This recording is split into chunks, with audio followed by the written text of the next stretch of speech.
बॉलीवुड की इस चमकती हुई दुनिया में एक ऐसा नेम है जिसे हमेशा अनप्रॉब्लमेटिक क्वीन, ग्राउंडेड भाभी और मोरल कॉम्पास कहकर पोर्ट्रे किया गया है, Anushka Sharma.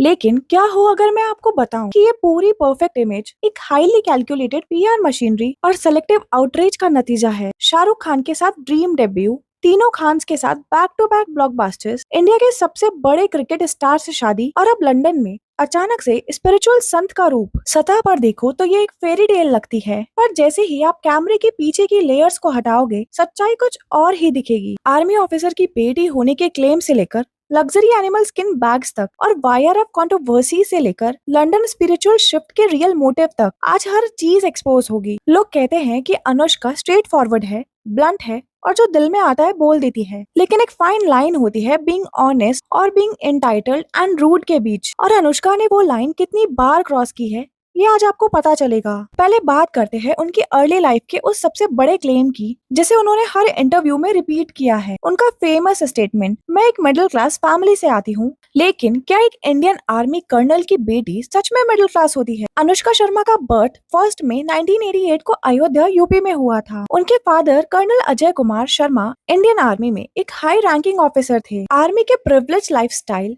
Private officer clubs और एलाइड स्कूलिंग को मिडिल क्लास स्ट्रगल बताना पब्लिक रिलेटेबिलिटी का पहला पीआर स्टंट था। बैंगलोर के आर्मी स्कूल से पढ़ाई करने के बाद उनका सपना मॉडलिंग या जर्नलिज्म में जाना था, लेकिन बैंगलोर के एक मॉल में शॉपिंग करते वक्त फैशन डिजाइनर वेंडेल रॉड्रिक्स की नजर उन पर पड़ी और उनकी किस्मत का दरवाजा खुल गया। 2007 में लैक्मे फैशन वीक से उन्होंने रनवे डेब्यू किया और वहीं से उनकी एंट्री हुई बॉलीवुड की सबसे पावरफुल गिल्ड में, यश राज फिल्म्स। लेकिन वायरअप के साथ उनका डेब्यू उतना स्मूथ नहीं था जितना दिखाया जाता है। इंडस्ट्री के सबसे बड़े किंग मेकर्स उनका करियर शुरू होने से पहले ही खत्म करना चाहते थे। 2008 में जब आदित्य चोपड़ा ने अनुष्का को रब ने बना दी जोड़ी में शाहरुख खान के अपोजिट साइन किया तो वायरअप के अंदर एक साइलेंट वॉर शुरू हो चुकी थी। आदित्य चोपड़ा ने अनुष्का को ऑफिस में बुलाकर मुंह पर कह दिया था, you are doing the film but you are not the most good looking girl. Imagine एक 20 साल की यंग लड़की जो पहली बार इतने बड़े डायरेक्टर से मिलने आई है, उसे ऑडिशन के पहले ही सेल्फ डाउट में डाल दिया जाता है। लेकिन आदित्य चोपड़ा अकेले नहीं थे। Karan Johar behind the scenes Anushka के करियर को कम्प्लीटली सैबोटाज करने पर तुले हुए थे। करण जौहर ने खुद कॉफी विद करण पे ये कन्फेस किया था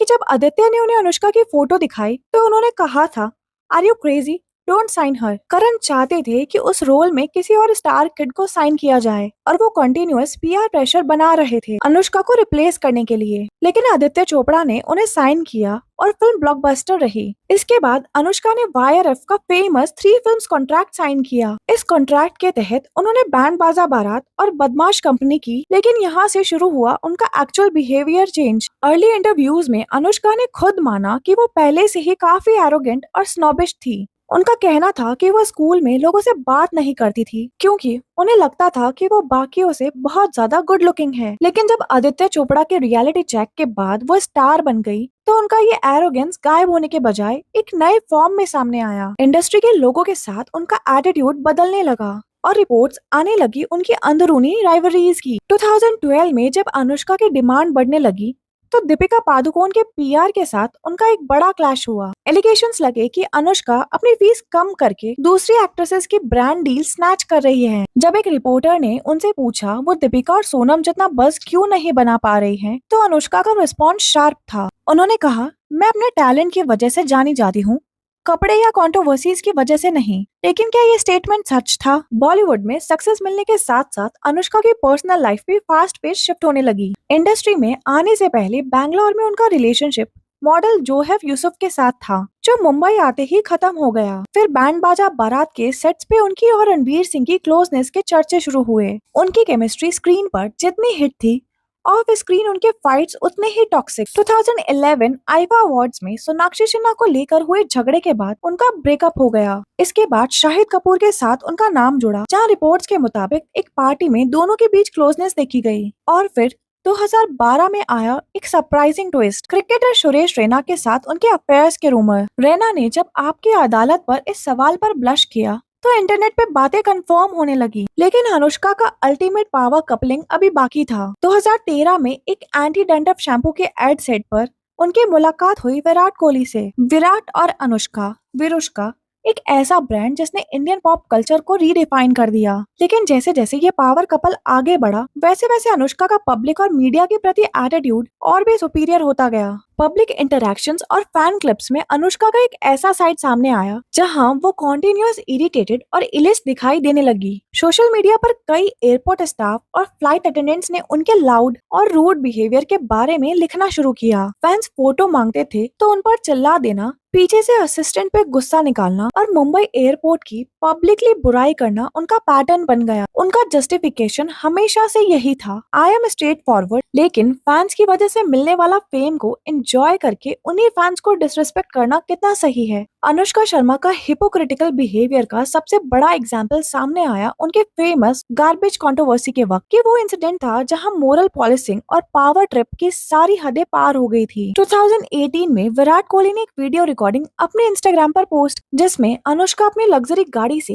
एक दूसरी कार के ड्राइवर पर चिल्ला रही थी। कॉज क्या था? उस आदमी ने सड़क पर प्लास्टिक का छोटा सा पीस फेंक दिया था। अनुष्का ने गाड़ी के कांच नीचे करके कहा, Why you are throwing garbage on the road? Use a dustbin. Environment के लिए केयर दिखाना बिल्कुल सही है, लेकिन प्रॉब्लम ये नहीं थी कि उन्होंने समझाया। प्रॉब्लम ये थी कि इसे रिकॉर्ड करके मिलियंस के आगे पोस्ट किया गया। विराट और अनुष्का के हंड्रेड्स ऑफ मिलियंस फॉलोअर्स हैं। उन्होंने उस आदमी का फेस तक ब्लर नहीं किया। रिजल्ट, वो आदमी अरहान सिंह इंटरनेट पर ब्रूटली ट्रोल होने लगा। उसे डेथ थ्रेट्स मिलने लगे। उसकी प्राइवेसी कंप्लीटली डिस्ट्रॉय हो गई। जब उस आदमी की मदर ने पब्लिकली आकर विराट और अनुष्का को एक्सपोज किया तो उनका स्टेटमेंट ने पूरे इंटरनेट को हिला दिया। प्रेज और पब्लिसिटी के लिए आपने मेरे बेटे को पब्लिक शेम किया। अगर इंटेंट अच्छा था तो पोलाइट होकर बात कर सकते। कैमरा निकालकर विक्टिमाइज करना पीआर स्टंट है। उन्होंने ये भी पॉइंट आउट किया कि जो सेलिब्रिटीज सड़क के एक प्लास्टिक पर ज्ञान देते हैं वो खुद प्राइवेट जेट्स और कार्बन इमिटिंग लग्जरी फ्लीट चलाते हैं। एक प्राइवेट जेट फ्लाइट जितना कार्बन इमिशन करती है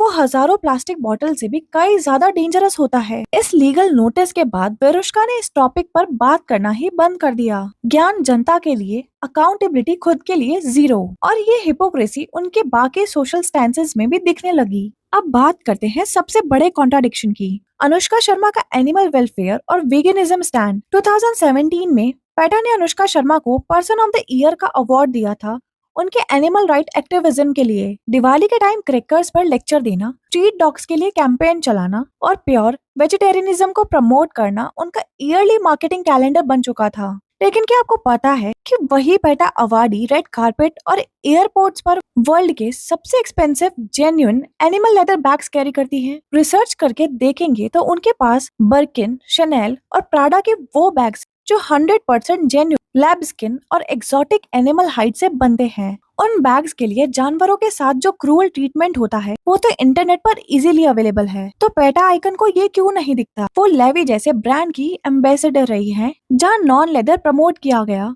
लेकिन रियल लाइफ में उनकी क्लोजेट एक्सोटिक लेदर से भरी पड़ी है। जब लोगों ने उनके लग्जरी लेदर बैग कलेक्शन पर क्वेश्चंस उठाए तो पेटा ने चुपचाप आंखें मोड़ ली। और हिपोक्रेसी सिर्फ एनिमल्स तक सीमित नहीं है, उनका फैशन बिजनेस भी एक बड़े स्कैम में फंसा था। 2017 में अनुष्का ने अपना क्लोथिंग लाइन नुश लॉन्च किया था, जिसे उन्होंने क्लेम किया था कि हर डिजाइन पर उन्होंने 1 साल मेहनत की है। लॉन्च के सिर्फ 48 घंटे के अंदर इंटरनेट ने एक्सपोज कर दिया कि नुश के design Chinese wholesale e commerce site से कॉपीड थे। चाइनीज मैन्युफैक्चरर्स के वही कपड़े $5 में बिक रहे थे जिन्हें अनुष्का शर्मा के टैग के साथ थाउजेंड्स में बेचा जा रहा था। अब आते हैं उनके सबसे रीसेंट और सबसे डिस्कस फेस पर, अनुष्का और विराट का सडन स्पिरिचुअल ट्रांसफॉर्मेशन। जो कपल पहले हाई फैशन, इलाइट पार्टीज और एरोगेंस के लिए जाना जाता था वो अब अचानक संत और भक्त बन चुका है। वृंदावन में प्रेमानंद जी महाराज के दर्शन, उज्जैन महाकालेश्वर, नीम करोली बाबा के आश्रम और लंदन के कीर्तन। लोग पूछ रहे हैं क्या ये एक सच्ची स्पिरिचुअल अवेकनिंग है या फिर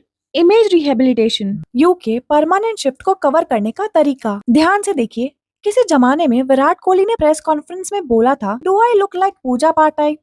आज वही विराट हाथ में चैंटिंग काउंटर लेकर घूमते हैं और अनुष्का आश्रम में कैमरा के आगे इमोशनल हुई दिखती है। डिवोशन पर्सनल होती है, लेकिन जब हर आश्रम विजिट के दौरान हाई डेफिनेशन कैमरास, पैपराजी और पीआर वीडियो रिलीजेस पहले से पोजीशनड होते हैं तो सवाल उठते हैं, अगर स्पिरिचुअलिटी इनर पीस के लिए है तो हर भजन संध्या के फुटेज इंटरनेट पर ट्रेंड कैसे करवाए जा रहे हैं? इस स्पिरिचुअल रिब्रांडिंग के पीछे एक और बड़ा बिजनेस और लाइफस्टाइल मूव है, इंडिया से कम्प्लीटली शिफ्ट होना। विरुष्का ने अपना primary base London UK shift कर लिया है, जहाँ वो इंडियन पेपराजी और इंडियन टेक्स मीडिया स्क्रूनिटी से दूर रहना चाहते हैं। लेकिन इंडिया में उनका कंज्यूमर मार्केट है, उनके ब्रांड्स है और उनके फैन बेस है। अगर डायरेक्ट बोलेंगे कि हम इंडिया छोड़कर यूके बस रहे हैं तो पब्लिक बैकफायर होगा।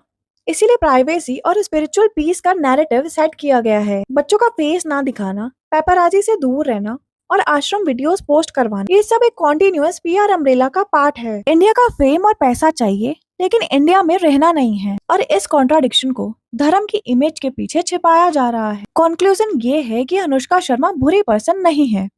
उन्होंने हार्ड वर्किंग करियर बनाया है, लेकिन वो उतनी प्योर, अनप्रॉब्लमेटिक और संत नहीं है जितना उनका multi million dollar PR machine आपको दिखाने की कोशिश करता है। पब्लिक इमेज को कंज्यूम करते वक्त हमेशा याद रखिए, ग्लैमर वर्ल्ड में हर चीज बेची जाती है, कपड़े भी, एक्टिविज्म भी और धर्म भी। आपका अनुष्का शर्मा की हिपोक्रेसी और स्पिरिचुअल रिब्रांडिंग पर क्या कहना है? कमेंट्स में जरूर बताएं।